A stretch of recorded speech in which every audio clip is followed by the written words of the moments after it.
Jedna z pomerne veľmi častých otázok na mojom Instagrame alebo YouTube od vás bola, že Maťo, či by si neukázal video, ako si správne narigovať kameru. Tak toto bude 5 tipov, ako na to.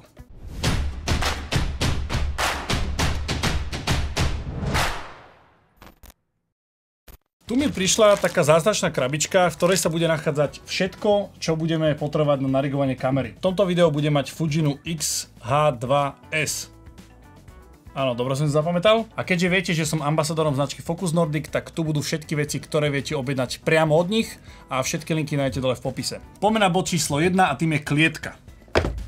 Klietka je niečo, čo ja som v podstate objednal na každú jednu kameru, ktorú som mal a myslím si, že bez toho nejakým spôsobom ani sa to vyskladať nedá. Myslím, že Sony FX3, ktorá akože oficiálne to prezentuje, že je to cageless kamera, pretože má závity v sebe, ale myslím si, že každý normálny človek pochopí, že s tou klietkou je to proste lepšie, pretože máte tam viac tých bodov, kde môžete rôzne veci upínať. Veľmi podstatná vec je, v každej tej klietke máte na 99%, neviem to na 100%, vždycky viac ako jeden bod, ktorý môžete tú kameru upínať. Zo spodu tu máte šrob, ktorý ide do spodného závitu a zároveň, čo je super, čo Smolrik dáva, máte tu aj šrobovači, ktorý môžete buď doťahovať imbus, alebo zo spodu ten šrob, ktorý tu máte do tej vašej kamery. Je to magnetické, čo je veľmi super, pretože vám to nikde nevypadne. Máte to so sebou, nemusíte ako doteraz používať mincu. No, klietku si môžeme utiahnuť. Ďalšia z výborných vecí, ktorý Smolrik robí, je, že táto základňa, ktorá tu je na klietke, už je priamo robená na ronin. Čiže tento rozmer je, že vy v podstate to viete zasunúť priamo do toho gimbalu a nemusíte sa montovať ďalšie medzikusy. Dobrý základ by sme mali a táto klietka je niečo, vrajím, že čo je v podstate must have. Je vyslovene robená tak, že vlastne dočiahnete na akýkoľvek gombík, nič vám tu nejak extra nezavadzia. To je ďalšia vec ku klietke, ktorú som si nevšimol.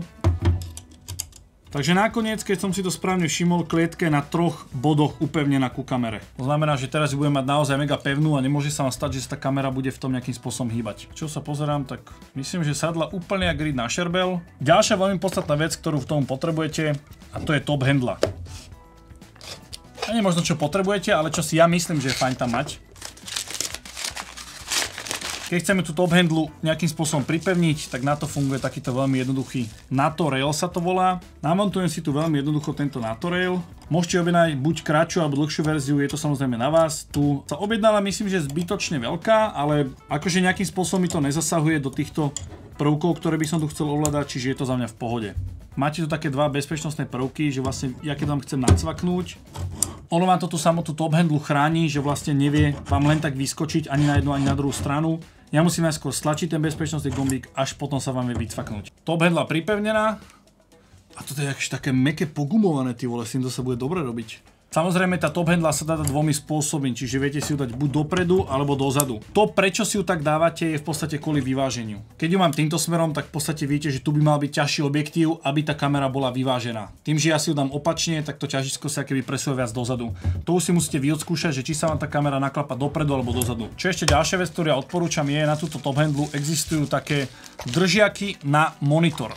V tomto prípade máte v podstate dve možnosti. Bude to s klasickým závitom, kde vlastne vy si to viete dopredu tejto top handly namontovať. Veľmi jednoducho to vlastne iba našrobujete. Za mňa osobne tento závit drží lepšie ako tieto klasické kolenice na blesk, ale je menej prakticky s tým, že vlastne dáte ho iba na tieto rôzne časti, kde máte ten veľký závit. Na druhej strane tento držiak viete v podstate dať kdekoľvek na jednu stranu, na druhú stranu, viete si ho dať tu do boku do sánok. Je to už v podstate na základe vašej preferencie, čo sa vám viac páči, či to chcete viac univerzálnejšie, alebo keď to chcete napevno mať tu. Ja osobne používam, aby som doporučoval túto verziu. Pri tej druhej verzii s tými sánkami máte ešte takú možnosť opäť quick release, aby ste to mali akéby rýchlejšie. Spodnú časť namontujete na monitor a keď si ho chcete pripevniť na tú top handlu, iba vlastne ho zacvaknete a ten monitor tam vlastne ostáva. Keďže som spomenul slovo monitor, tak poďme na bod číslo 2 a tým je náhľadový monitor. Čo sa týka náhľadového monitoru, je ich mega veľa, máte veľa možností od ceny, typu toho monitoru, po to, čo všetko dokáže, veľkosť samotnú. Tu osobne ja mám aj 5-palcový monitor, aj 7-palcový monitor. Ten 7-palcový monitor pri týchto foťakoch mi príde už osobne veľa. 5-palcov je dostačujúcich, ak máte monitor s funkciami ako peaking, to že vám ukazujú, kde je ten záber preostrený, poprípade false color, kde si viete vy naexponovať ten záber, to si ešte v nejakom videu do budúcna samozrejme vysvetlíme. Čo je za mňa veľmi podstatné, aby ten monitor mal aj možnosť implementovať si do toho obrazu ľudky. Aby ste vy vedeli, keď točíte v nejakom logovom profile, sa pozrieť pozrieť, že cca takto to finálne vyzerá, pretože exponovať samotný log dá sa, ale je to o mnoho ťažšie ako to, keď si tu do toho monitoru viete dať ľudku. Toto je konkrétne monitor značky Symbol, ktorý im poslali, kde si vďaka tejto pamäťovej karte, ktorú tam dávate, viete implementovať vaše ľudky. Ľudky vo formáte Cube. Keď si ja túto pamäťovú kartu dám, tak cez menu si v podstate viem implementovať tie ľudky, ktoré som si už spravil. Čiže nemusia to byť iba nejaké ľudky, kde z nejakého logového formátu si dáte do tej Red 709, to je taký ten neutrálny look, ale ak máte nejaké vaše, ktoré používate, tak už aj tie si sem viete dať a viete si pozrieť ten záber finálne, ako bude vyzerať už s tým vašim vizuálom. Čo sa týka farbenia, tak minulý týždeň vyšiel veľmi dobrý podcast o tom, tak si ho kľudne pozri. To malinkou doštičkou ja si tu ten monitor takto pripevním. A teraz by to malo fungovať veľmi jednoducho. Mám monitor a už je pripevnený. Toto je šikovné, toto berem. Čo ja ďalej k tomu monitoru potrebujem je správny HDMI kábel. Ako viete, tak HDMI je veľmi používaný kábel na obraz, avšak nie každý z tých HDMI káblov je ten vhodný. Ja tu mám HDMI kábel od značky Atomos, ktorý stál asi 80 €. Nie je samozrejme taký nevyhnutný. Existuje aj takáto verzia Smorigového káblu. Je veľmi podstatné mať dobrý HDMI kábel, pretože aj mne sa veľakrát stalo, že keď som mal nejaký nekvalitný, tak na tom obraze to bolo aj vidieť. A teraz je veľmi podstatná vec, že ako niečo takéto napájať. Takže môžeme prejsť na bod číslo 3. A to je V-mountová baterka. Máte samozrejme rôzne možnosti napájania, ako je napríklad, že Smorig spravil opäť baterky, či už je to na Sony alebo na túto Fujinu, kde táto baterka má možnosť zo zadnej strany napájať aj cez USB-C. Na jednu stranu je to super riešenie, na druhú stranu mňa nebaví úplne meniť tieto baterky a práve preto ja používam v týchto rigoch V-mountové baterky. V-mountová baterka opäť značky Smorig. Mne tieto baterky extrémne vyhovujú. Vedia vám toho napájať naozaj veľa. Tu konkrétne je to Smorigová baterka VB99 Pro. Oproti tej klasickej VB99 táto Pro verzia má podporu nabíjania až 100 W. Čiže v podstate sa vám vie nabiť rýchlejšie a má aj dve USB-C, ktorým môžete teda vy čokoľvek napájať. Možnosť uchytenia pri tých V-mountových baterkách by ste mali, že použijete nejaké takéto rody. Tu si vy zacaknete vašu V-mountku, sem namontujete kameru. Na jednej strane je to fajn, na druhej strane nie je to už až tak veľkostne praktické.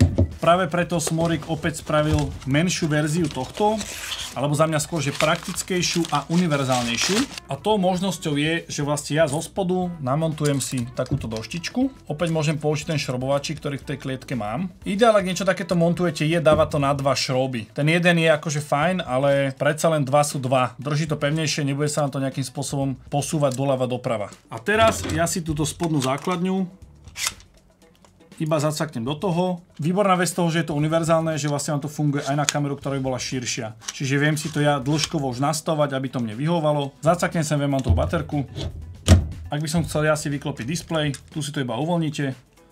Viete si pekne vyklopiť displej a dáte si to pekne takto naspäť. Výborná vec a za mňa mega praktické riešenie, pretože z tejto V-mountovej baterky ja viem vďaka tomuto DTP-ovému káblu napájať priamo tento monitor a zároveň, keďže tu mám už v tejto baterke rôzne výstupy, tak môžem cez USB-C napájať zároveň aj moju kameru. Niekto mi možno teraz povedal, že Maťo, prečo si nepoužil dummy baterku? Dummy batéria je v podstate klasická batéria, ktorú dávate vy do kamery a ide vám cez tento DTP-ový kábel do tej V-mountovej baterky. Nepoužívam to z veľmi jednoduchého dôvodu, pretože tá baterka V-mountová tiež má nejakú kapacitu a ak budete dlho točiť, tak sa vám nestane, že tá vaša kamera sa vypne, pretože používate už tú kapacitu, ktorú v tej samotnej originál baterke máte. Čiže to, čo tá kamera potrebuje, vám ťaha najskôr z V-mountovej baterky, keď sa vybije, automaticky sa vám to prepne na vašu internú baterku, ktorú tam máte. Bod číslo 4 a to sú ND filtre. Drvivá väčšina týchto foťakov, myslím si, že takmer asi žiaden z týchto foťakov nemá vstávané NDčko. Práve preto, čo je podstatná vec, používať správne NDčko. Tí, ktorí ma sledujete dlhšie, viete, že ja používam značku Nisi a ich sériu True Color, pretože to NDčko, ktoré keď je variabilné, tak nemá v podstate takmer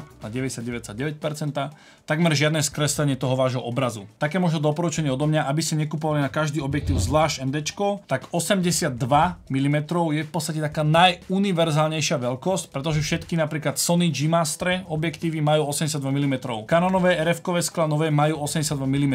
Je to taká asi najuniverzálnejšia veľkosť. Ak by ste mali nejaký objektív, na ktorý potrebujete menší filter, tak existujú takéto veľmi jednoduché step-up krúžky, kde celý tento set stojí naozaj že pár euro. Zoberiem si teraz správny redukčný krúžok, v môjom prípade je to 77x82, keďže môj NDčko má 82 mm.